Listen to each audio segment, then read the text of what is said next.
جو ہمیں ڈراتے ہیں نا کہ ہم آپ کو جیلوں میں ڈال دیں گے، اور میں خاص طور پہ وہ سارے لوگوں کا شکریہ ادا کرنا چاہتا ہوں جو جب ان کو پتہ چلتا ہے مجھے جیل میں ڈالنے آ رہے ہیں تو سارے یہاں آ جاتے ہیں اور ساری رات میں ان کی آوازیں سنتا ہوں اور نعرے سنتا ہوں، تو میں ان کا شکریہ ادا کرنا چاہتا ہوں۔ لیکن میں ان کو بھی سب کو کہنا چاہتا ہوں کہ دیکھیں، یہ ہمیں کوئی یہ جو جیل سے ڈرا رہے ہیں، ہم جیل بھر دیں گے، ان کے پاس جگہ ہی نہیں ہوگی جیلوں کے اندر، لیکن یہ تو نہیں ہوگا کہ جیل کے خوف سے یہ ہر قسم کا ظلم کریں اس ملک پہ، چوروں کو اوپر مسلط کر دیں، چور پھر ہمیں ڈرائیں جیلوں سے، عوام کی کمر توڑ دیں مہنگائی سے۔ ان کے پیسے باہر پڑے ہیں، ان کو فرق ہی نہیں پڑتا، ڈالرز میں ان کے پیسے پڑے ہیں۔ قوم کی یہاں بیچارہ تنخواہ دار طبقہ آج کیسے گزارا کرتا ہوگا؟ یہ اب اس سے پہلے یہ جو ابھی انہوں نے مہنگائی کی، اب یہ جو منی بجٹ دیا ہے، اس سے پہلے اگر آپ کی پچھلے 1 سال پہلے آپ کے بینک میں، بلکہ اپریل میں 10 مہینے پہلے آپ کے بینک کے اندر آپ کی تنخواہ تھی، بینک نے آپ کی تنخواہ ماہانہ 30,000 تھی، آج صرف وہ 20,000 رہ گئی ہے۔ یعنی آج صرف وہ 20,000 کی چیزیں خرید سکتے ہیں۔ اور اب ایک اور مزید طوفان آ رہا ہے مہنگائی کا، جو آج مہنگائی ہے، آج کی شرح میرے خیال میں 30-32 تھی، آج اس سے بھی اوپر چلی گئی ہے، 38-39 پہ چلی گئی ہے۔ اس کا مطلب یہ مزید مہنگائی ابھی اور بڑھے گی۔ تو ان کو تو فرق ہی نہیں پڑتا کیونکہ ان کے پیسے باہر پڑے ہیں، اور ڈالرز کا مطلب کہ ان کے پیسے پاکستان کے مقابلے میں اس میں اضافہ ہو رہا ہے دولت میں، کیونکہ ہمارا جس طرح روپے کی قیمت گرتی رہی ہے اور مہنگائی بڑھتی جا رہی ہے تو روپیہ کم چیزیں خریدتا ہے، لیکن کیونکہ ڈالرز میں ہے وہ ڈالر زیادہ چیزیں خریدتا ہے، تو ان کو کوئی نقصان نہیں ہو رہا۔ یہ جو ملک میں اس وقت عذاب آیا ہوا ہے مہنگائی کا، تو انشاءاللہ بدھ کو میں سب کو آج اپنی ساری قوم کو بھی، اپنی تحریک، اپنی پارٹی کو، سب کو کہہ رہا ہوں کہ ہم یہ شروع کریں گے اور یہ سارے پاکستان کے اندر ہماری یہ تحریک جائے گی۔ میں نے عدالت میں بتایا ہوا ہے کہ میری پرائم منسٹر کی سیکیور لائن سے میری مجھے انہوں نے ٹیپس بنائی ہوئی تھی، اور میری سیکیور لائن کے اوپر میرے پرنسپل سیکرٹری سے بات چیت انہوں نے ایجنسیز نے پبلک کر دی۔ تو اگر اس کے اوپر ایکشن نہیں لیا جائے گا، یعنی میں اب اپنی عدلیہ سے کہنا چاہتا ہوں کہ یہ تو ملک کو بالکل ہی، یعنی آپ پہلے تو یہ جو عدلیہ فیصلہ کرتی ہے اس پہ نہیں چلتے۔ فواد چودھری کو وہ ہائی کورٹ کے جج بلاتے گئے کہ ان کو پیش کرو میرے سامنے، اور آئی جی لے کے اس کو اسلام آباد چلا گیا۔ بار بار ان کو کہا گیا، 3 دفعہ جج نے کہا کہ میری عدالت میں پیش کرو، وہ اسلام آباد چلا گیا۔ تو اگر آپ یہ کریں گے، پہلے تو ان کی ججمنٹس پہ نہیں مانیں گے، اور پھر اس کے بعد ان کو بلیک میل کرنے کے لیے یہ حرکتیں کریں گے، تو ملک میں قانون تو ختم ہو گیا۔ تو اس لیے یہ جنگ ہے پاکستان کی، یہ جو جنگ میں آپ کو حقیقی آزادی ہے کیا؟ حقیقی آزادی ان قوموں کو ملتی ہے جس ملک میں قانون کی حکمرانی ہوتی ہے، رول آف لا ہوتا ہے، جو لوگوں کے فنڈامنٹل رائٹس پروٹیکٹ ہوتے ہیں، جدھر انویسٹر، سرمایہ کار، ان کو اعتماد ہوتا ہے ایک سسٹم کے اوپر، وہ قومیں خوشحال ہوتی ہیں۔ تو جس قوم میں ججز کی ججمنٹ ہی نہیں ہو رہی، مجھے بتائیں کون سا انویسٹر آئے گا پاکستان؟ الیکشن سے پہلے کوئی کیمپین ہی نہیں کر سکا، کیونکہ یہ چاہتے تھے کہ ٹرن آؤٹ کم ہو۔ اگر لوگ کم نکلیں گے ووٹ ڈالنے کے لیے تو یہ سمجھتے ہیں کہ انہوں نے دھاندلی کر کے یہ الیکشن جیت سکتے ہیں۔ جو کراچی میں پیپلز پارٹی کا کراچی میں ووٹ بینک ہے ہی نہیں، کوئی پول سروے کر لیں، لیکن وہ الیکشن میں بڑا کارنامے دکھاتی ہے۔ وہ کیوں کرتی ہے؟ کیونکہ لوگ نکلتے نہیں اور دھاندلی کا موقع مل گیا۔ ہماری جو تحریک انصاف کی کوشش، جو ہم 16 جولائی کا الیکشن جیتے، اس کے بعد جو ہم اکتوبر کے اندر نیشنل اسمبلی کے الیکشن جیتے، جو ہم 16 جولائی کو پروونشل اسمبلی کے پنجاب میں الیکشن جیتے، ہم کیسے جیتے؟ کیونکہ بڑا زبردست ٹرن آؤٹ ہوا، پبلک، وہ کبھی بائی الیکشن میں اتنی پبلک نکلی نہیں، اس لیے ہم جیت گئے، اور دھاندلی کے باوجود ہم جیتے۔ سب ایک ہی پیج پہ کھڑے تھے، ساری پارٹیز ایک طرف تھی، ان کو پوری اسٹیبلشمنٹ کی بیکنگ تھی، الیکشن کمیشن کے ساتھ ہی، کیونکہ پبلک باہر نکلے ہم جیت گئے۔ تو اب یہ مجھے خوف یہ ہے کہ کوششیں کر رہے ہیں کہ اینڈ میں جا کے اگر الیکشن ہو بھی، پہلے تو کوشش ان کی ہے کہ الیکشن نہ ہو، ہوگا اگر اینڈ میں تو اتنی کم ٹائم ہمیں کیمپین کا ملے کہ یہ اس کم کیمپین کو استعمال کرتے ہوئے یہ الیکشن جیت جائیں. یہ اس وقت جو ان کی ہمیں نظر آ رہی ہے ان کی پالیسی، اور میں اس لیے اپنی ساری قوم کو کہہ رہا ہوں کہ ہم اگر یہ ان کا خیال ہے کہ ہم چپ کر کے ان کو الیکشن کو چوری کرنے دیں گے، یہ نہیں کر سکتے. اور یہ اگر ان کا خیال ہے کہ ہر حربہ استعمال کریں گے، اور پورا پریشر انہوں نے عدلیہ کے اوپر اب ڈال دیا ہے، ساری کوشش یہ ہے کہ کسی طرح الیکشن آگے جائے، تو اس کے اوپر ہم نے فیصلہ کیا ہے کہ ہم یہ جو ابھی میں تحریک اناؤنس کروں گا، ہم اس میں اب نکلنے لگے ہیں. میرا ذرا دوسرا اسی کا پہلو، اب میں جو اگلا پہلو لانا چاہتا ہوں کہ دیکھیں ہم جو یہ پچھلے 10 مہینے میں ہم نے دیکھا ہے کہ پاکستان کی تاریخ میں اس طرح انسانوں کی بنیادی حقوق کی کبھی ایسی خلاف ورزی پامالی نہیں ہوئی جو آج ہے.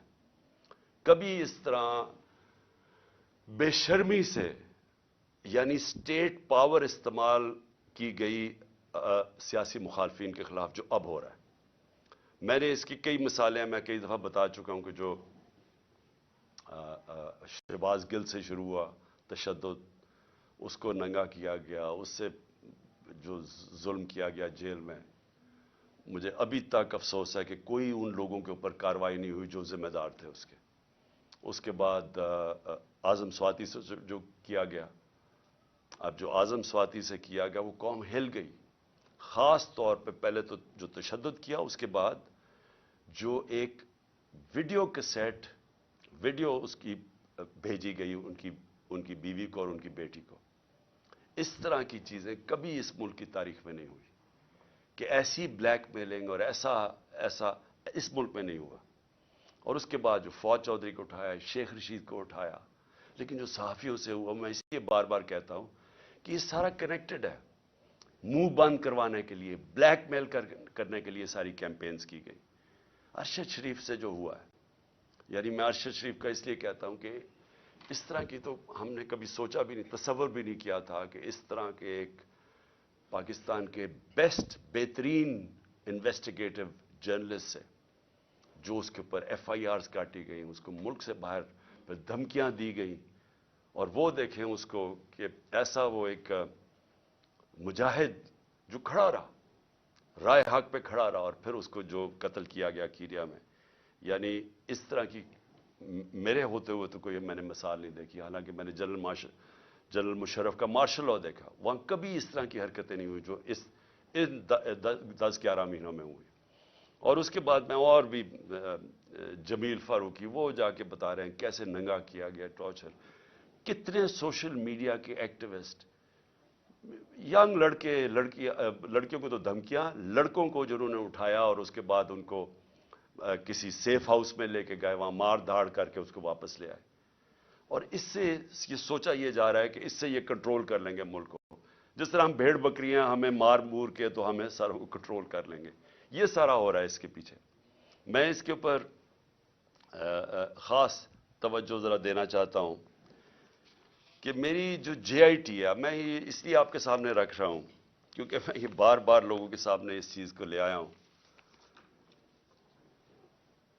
اس سے پہلے میں صرف کہنا چاہتا ہوں کہ 13 کی رات کو ایک ملتان کے اندر پیپرز درج کروانے کا جو ٹائم تھا، اس ایک انسیڈنٹ ہوتا ہے. نون لیگ کی اور تحریک انصاف کے کارکنوں میں کوئی تھوڑی جھڑپ ہوتی ہے. اسی دن رات کو نون لیگ کے کارکنوں کو کچھ نہیں کہا جاتا، ایک دو کے اوپر ایف آئی آر کاٹ دیتی ہے، ان کو کچھ نہیں کہا جاتا. 20 تحریک انصاف کے کارکنوں کے گھروں میں اس دن ساری رات 2-3 بجے گھروں میں گھسے. وہاں نہ چادر اور چار دیواری کی نہ انہوں نے پرواہ کی. جس طرح 25 مئی میں انہوں نے کیا ہمارے ساتھ، ایم پیز کے گھروں میں گھسے 2-3 بجے. بھئی آپ پولیس ہیں، یہ پولیس سے یہ کام کروایا جا رہا ہے تو لوگ پولیس سے نفرت کریں گے یا نہیں کریں گے؟ کون سی دنیا کی پولیس یہ کرتی ہے؟ ڈاکوؤں کی طرح لوگوں کے گھروں میں گھساتے ہیں 3 بجے اور وہاں جا کے عورتوں کے سامنے، ان کی فیملیز کے سامنے وہاں خوف پھیلاتے ہیں اور ڈراتے ہیں، دھمکاتے ہیں، چیزیں توڑ کے چلے جاتے ہیں. یہ کون سی دنیا میں ہوتا ہے؟ اور کدھر ہے انسانوں کے؟ اور یہ کون ہے؟ یہ پولیٹیکل ورکرز ہے. انہوں نے کون سا جرم کیا ہے کہ یہ جو ابھی 25 میں کون سا جرم کیا تھا کہ جو انہوں نے جس طرح کا ظلم کیا؟ اور آج دیکھیں کہ یہ جو کیئر ٹیکر گورنمنٹ جو ہوتی ہے نیوٹرل، اس کا مطلب ہوتا ہے کہ یہ بالکل غیر جانبدار ہوتی ہے۔ کیئر ٹیکر گورنمنٹ ایسی بٹھائیں جو ہمارے سخت مخالف، جس طرح یہ چیف منسٹر پنجاب کا بٹھایا ہوا ہے، اس کی چینل دیکھ لیں، یہ ہمارا بدترین مخالف ہے اور آصف زرداری کا بغل بچہ ہے، اس کو لا کے یہاں بٹھایا گیا۔ اور وہ آدمی جو کہ جس کا کردار مشکوک ہے، جس نے نیب میں سیٹلمنٹ کی ہوئی ہے، یعنی کرپشن کے اندر پیسے دیے ہوئے ہیں، اس کو اوپر لا کے بٹھا دیا۔ اس نے سارے وہ آفیسرز، ہم نے 23 آفیسرز کی لسٹ دی کہ انہوں نے ہمارے اوپر 25 مئی پر تشدد کیا، ان میں سے 16 کو یہاں واپس لا کے بٹھا دیا اور اہم پوزیشنز پہ بٹھا دیا۔ اور انہوں نے پھر جو کیا ابھی سے آتے ساتھ ہی، یعنی ہمیں ہے کیئر ٹیکر گورنمنٹ جو ہم نے والنٹیرلی اپنی گورنمنٹس ڈیزالو کی، آنی چاہیے تھی کیئر ٹیکر جو نیوٹرل ہونی چاہیے تھی، ہمارے مخالفین کو اوپر بٹھا کے، اور وہ ہراساں ہو رہا ہے اس وقت۔ ہمارا علی سائی ہیں، میں ذرا ایک اور آپ کے مثال، علی سائی ہیں داماد چیف جسٹس پنجاب کے، لاہور ہائی کورٹ کے،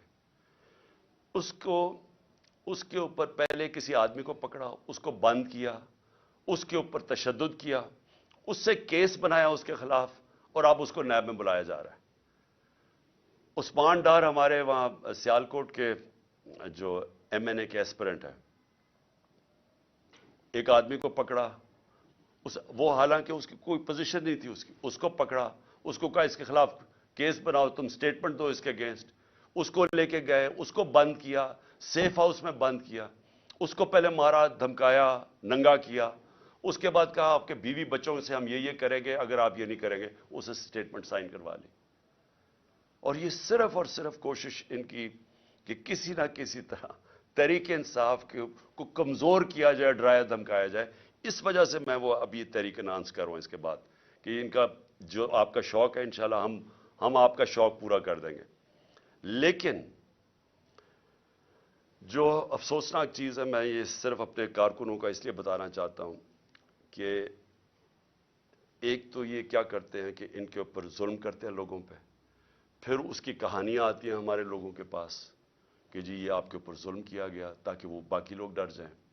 ہمارے ایک ایم پی ہیں پنجاب کے، اس کو انہوں نے بلا لیا، ڈرایا دھمکایا، پھر اس کو اعظم سواتی کی انہوں نے وہ ویڈیو دکھائی جدھر اعظم سواتی کے اوپر تشدد ہو رہا ہے، اس کو دکھایا گیا کہ یہ تمہارے سے بھی ہوگا۔ اعظم سواتی کے اوپر جب تشدد کر رہے تھے تو اس کو کہہ رہے تھے عمران خان کو بتائے، اس سے یہ ہم کریں گے۔ یہ ہمارے وہ لوگ ہیں جو ہم پیٹ کاٹ کے جن ایجنسیز کو پال رہے ہیں، وہ یہ دھمکیاں دے رہی ہیں۔ پھر وہ شہباز گل اس کے بعد سارا وقت پوچھے کہ جی بتاؤ عمران خان نے نہیں، اس نے تمہارے خلاف سٹیپ، یعنی شہباز گل سے میرے خلاف اسے لے رہے تھے، ایویڈنس لے رہے تھے کہ بتاؤ کہ عمران خان نے یہ کروایا تاکہ مجھے پھنسا سکے۔ جس کو یہاں سرکاری نوکروں کو انہوں نے جو پنجاب میں تھے جن کو اب او ایس ڈی کر دیا، ان کو بار بار پوچھتے تھے جی بچاؤ کوئی کرپشن ہے، کوئی انہوں نے کچھ کیا، کوئی انہوں نے پیسے لیے کوئی پوسٹنگ ٹرانسفر پہ۔ یہ آج حال ہے کہ کیونکہ یہ چاہتے ہیں کہ ہم ان کرپٹ لوگوں کو مان جائیں، تو اس طرح کے حالات ہیں۔